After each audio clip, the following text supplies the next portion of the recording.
شروع اللہ پاک کے بابرکت نام سے جو بڑا مہربان نہایت رحیم فرمانے والا ہے۔ السلام علیکم۔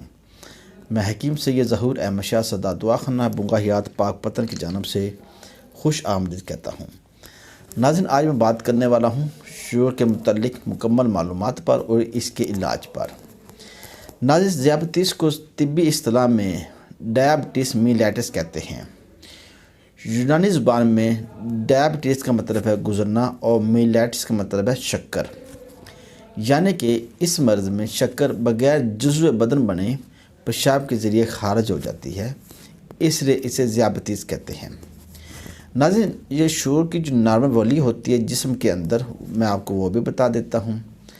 کھانا کھانے سے پہلے شوگر کی نارمل ویلیو ہوتی ہے 110 تک نارمل، اور کھانا کھانے کے بعد ہے 180 ملی گرام تک نارمل۔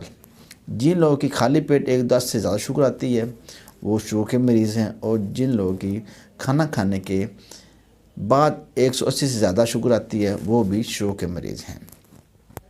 تو ناظرین، شوگر کے جو اثرات جسم میں پڑتے ہیں میں آپ کو وہ بھی بتا دیتا ہوں۔ ذہنی اور جسمانی طاقت کم ہو جاتی ہے، نظر کمزور ہو جاتی ہے، پیاس بہت زیادہ لگتی ہے، منہ اور حلق گلا خشک رہتا ہے، بلڈ پریشر کبھی ہائی ہو جاتا ہے کبھی کم ہو جاتا ہے، بھوک بار بار لگتی ہے، کھانا کھانے کو بار بار دل کرتا ہے، مثانہ کمزور ہو جاتا ہے، اور جنسی طاقت سیکس کرنے کی طاقت بہت کم ہو جاتی ہے، جسم میں دردیں ہوتی ہیں، اور دن بدن وزن کم ہوتا رہتا ہے۔ ناظرین، یہ تو اس کے اثرات ہیں جو جسم میں پڑتے ہیں، اور اب میں آپ کو بتاتا ہوں کہ شوگر ہونے کا باعث کیا ہے۔ ناظرین، زیادہ ٹینشن شوگر کا باعث ہے۔ وہ لوگ مرد حضرات جو کہ ٹینشن کا شکار ہیں ان کو شوگر ہونے کے چانسز بڑھ جاتے ہیں۔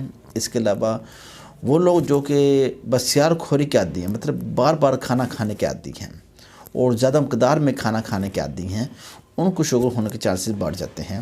نمبر 3 میں ہے مشروبات، کولڈ ڈرنکس، میٹھی چیزوں کا زیادہ استعمال کرنا بھی شوگر کا باعث بنتا ہے۔ تو میرے پیارے ناظرین، کوشش کریں کہ سب سے پہلے یہ سبب دور کریں جو میں نے آپ کو بتائیں۔ ٹینشن ختم کریں، بار بار کھانا کھانے والی عادت ختم کریں، مشروبات کم کریں جتنے ہو سکتے ہیں، بلکہ مشروبات کو چھوڑ دیں، اور جہاں پہ یہ نسخہ استعمال کریں جو میں آپ کو بتانے والا ہوں۔ اس نسخے کے استعمال سے انشاءاللہ تعالی آپ کے جملہ مسائل شوگر کے حوالے سے بالکل ٹھیک ہو جائیں گے، اور آپ ایک تندرست زندگی گزار پائیں گے۔ آپ کی سیکس پاور اچھی ہو جائے گی، آپ کی ذہنی صلاحیت ٹھیک ہو جائے گی، تمام مسائل ٹھیک ہو جائیں گے انشاءاللہ تعالی بفضل خدا۔ تو ناظرین، آئیے میں آپ کو نسخے کی پہچان کروا دوں۔ ناظرین، میرے پاس ہے جون تلخ 100 گرام، کرنجوا 100 گرام۔ اس کے اندر ایک گٹھلی ہوتی ہے وہ آپ نکال دیں، اس کے چھلکا آپ نے استعمال کرنا ہے۔ کرنجوا 100 گرام، کلونجی 100 گرام، اور زعفران اچھے والا ہو 35 گرام۔ ناظرین، تمام چیزوں کو آپ بریک کر لیں تو آپ کے پاس بہت ہی اچھا اور معیاری قسم کا صفو بن جائے گا۔ اس کی امتداد خوراک ہوگی 500 ملی گرام والا کیپسول، ایک صبح، ایک دوپہر، ایک شام، کھانا کھانے کے آدھا گھنٹہ بعد۔